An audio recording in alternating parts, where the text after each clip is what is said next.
உலகத்தில் எல்லோருமே ஒரே மாதிரி நினைப்பதில்லை, ஒரே மாதிரி செயல்படுவதில்லை. அதே போல் எல்லோருக்கும் வித்தியாசமான கருத்துக்கள் இருக்கும். எனக்கு சில கருத்துக்கள் இருக்கும், அதை நீங்கள் ஏற்றுக்கொள்ள மாட்டீங்கள்.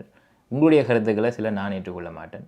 அதுவும் இயல்பானது தான். என்றால் எனக்கு ஏற்பட்ட அனுபவங்கள் வித்தியாசமாக இருக்கும், உங்களுக்கு ஏற்பட்ட அனுபவங்கள் சில வித்தியாசமாக இருக்கும். அப்படி இருக்கும் பொழுது சில கருத்துக்கள் நாங்கள் ஒப்புக்கொள்வோம், சிலது நாங்கள் முரண்பாடாக இருப்போம். இதே நாங்கள் ஒரு விஷயத்துக்கு நீங்கள் ஒப்புக்கொள்கிறீங்க, ஒரு கருத்துக்கு நீங்கள் ஒப்புதல் தெரிவிக்கிறீங்க. அதை எப்படி ஃப்ரெஞ்சில் சொல்லலாம்?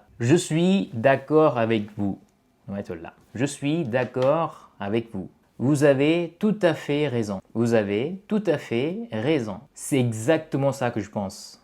C'est exactement ça que je pense. இதே ஒரு கருத்துக்கு நீங்கள் எதிர்ப்பு தெரிவிக்கிறீங்க, நீங்கள் அதை ஏற்றுக்கொள்ள மாட்டேங்கிறீங்க. அப்படி என்றால் நீங்கள் சொல்லலாம் je ne suis pas d'accord. Je ne suis pas d'accord. Je ne partage pas cette opinion. Je ne partage pas cette opinion. Ce n'est pas mon avis. Ce n'est pas mon avis. இதே போல பயனுள்ள French வசனங்கள், French பாடங்கள் நீங்கள் இலவசமாக படிக்கணும் என்றால் ஒவ்வொரு திங்கட்கிழமையும் நான் ஒரு இமெயில் வகுப்பு நான் அனுப்புகிறேன். ஒரு இமெயில் பாடம். அது இந்த மாதிரி சில பயனுள்ள வசனங்களாக இருக்கலாம், ஒரு கிராமர் பாடமாக இருக்கலாம், இல்லை ஃப்ரான்ஸை பற்றின சில தகவல்களாக இருக்கலாம். நீங்களும் அதில் சேர்ந்து ஒவ்வொரு திங்கட்கிழமையும் ஒரு பிரெஞ்சு பாடத்தை இலவசமாக பெறணும் என்றால் என்னுடைய பக்கத்தில் இருக்கும் இந்த லிங்குக்கு உங்களுடைய இமெயில் அட்ரஸை பதிவிடுங்கள். ஒவ்வொரு திங்கட்கிழமையும் ஒரு பிரெஞ்சு பாடம் உங்களை தேடி வரும்.